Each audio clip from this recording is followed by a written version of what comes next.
Hey guys, this is James from TeaDB bringing you InBetweenIsode number 95. So this is another tea that I own, and I have one cake of this, just one cake. It's another Wistaria cake, so I brought on the Chingtung a few episodes back, which is a monk song cake from 2003. This is actually the third Wistaria cake that I own. I'll probably be bringing on the other one at some point, and I got this actually through a friend. I didn't expect to get it, but he offered it to me at a very decent price, so thank you to that friend. And I couldn't resist picking up another Wistaria cake. So this is one of those that would be good if you don't want to quite spend the same amount of money to get like a Zipin or something like that, which sells for 6,500 NTD, and you're going to Wistaria. This one only sells for, I believe, 4,000, which is still not a cheap cake. It's $125, $130, depending on how you do the conversion.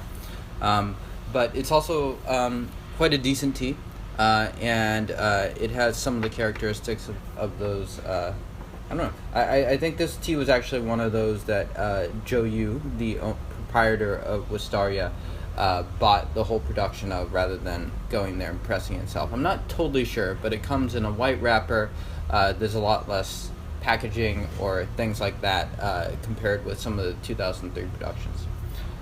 So it's a Youle production. Youle is just west of Youle, the greater Youle area. It's one of the famous tea mountains, so it has some historical significance as a tribute tea. And Longpa is a area within Youle, yeah. So again, I'm drinking the rinse and the first steep. So here's steep number 2. Cheers, guys.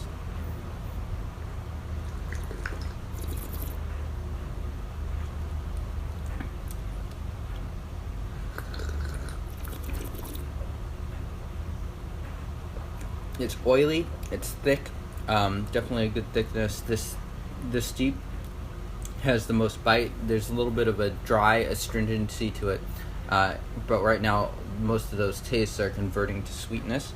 It has good effects sort of at the back of the mouth. I think I'm getting some stone fruits, a little bit of plum, as well as some florals.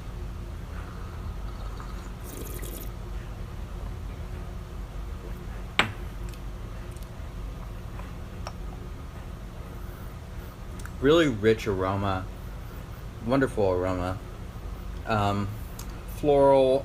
You can smell some of that Wistaria house storage there, and it looks like a blend, a couple different consistencies of leaves there, some darker, some a little bit lighter.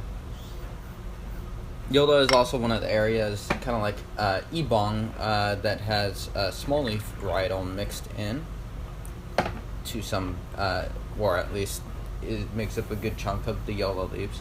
So that just changes the character a little bit for these teas. Cheers, guys.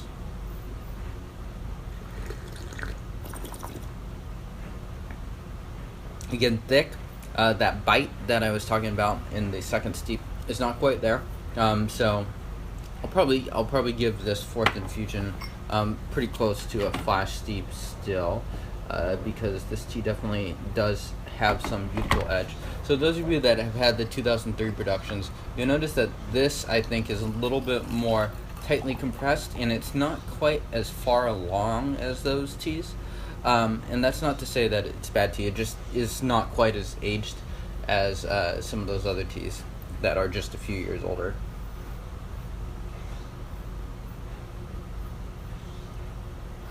In other sessions, I've gotten more camphorish, foresty notes. This session, not so much. I'd say it's predominantly fruity and a little bit floral.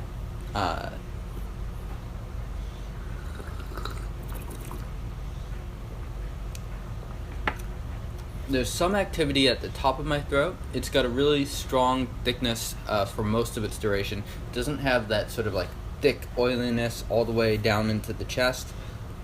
I am noticing a little bit of chi. It's not, I would say that the Chingtung, for instance, has a bit more that energy, or at least for me, that discernible energy that really relaxes me than this tea does.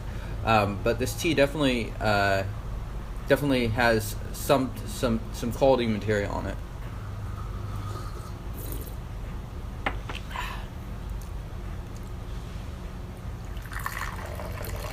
this is steep number 4.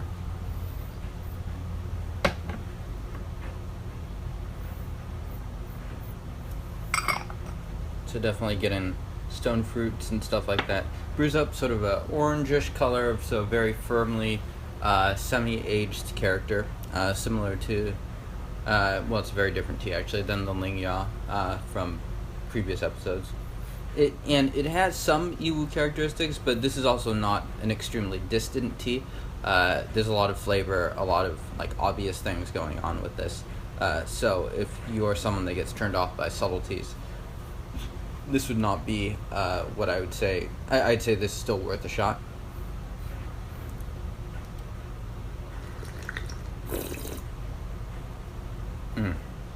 Still wonderfully thick. Maybe a little bit more wood in this infusion.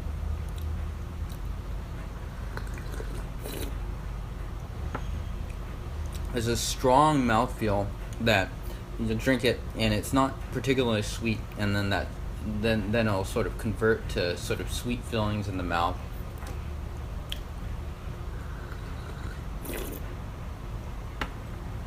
Stone fruits, maybe a little bit of leather. And yeah, I am starting to get very hot on this summer day. It is 76 degrees here, and I am enjoying this tea. So I think that just about wraps up this InBetweenIsode, and thank you guys for tuning in. So just to quickly recap, WIstaria is a tea house in Taiwan.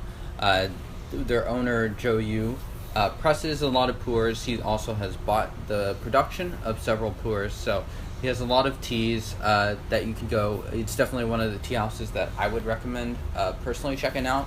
First thing, whether you are an expert or a beginner in Taiwan, and if you are interested in buying some of the pu'erhs, they are available. And I think the value proposition, none of them are cheap teas, but I think the value proposition for a lot of them at this point, just given how pu'erh prices have risen over the years, is really quite reasonable. This one falls into a little bit over $100, but they range from here to maybe $220 or so for the Zipin, which is one of the more expensive ones. And there are some pricier ones, but we'll talk about those some other time. So thank you guys for tuning in to this InBetweenIsode, and I will see you guys next time. Cheers.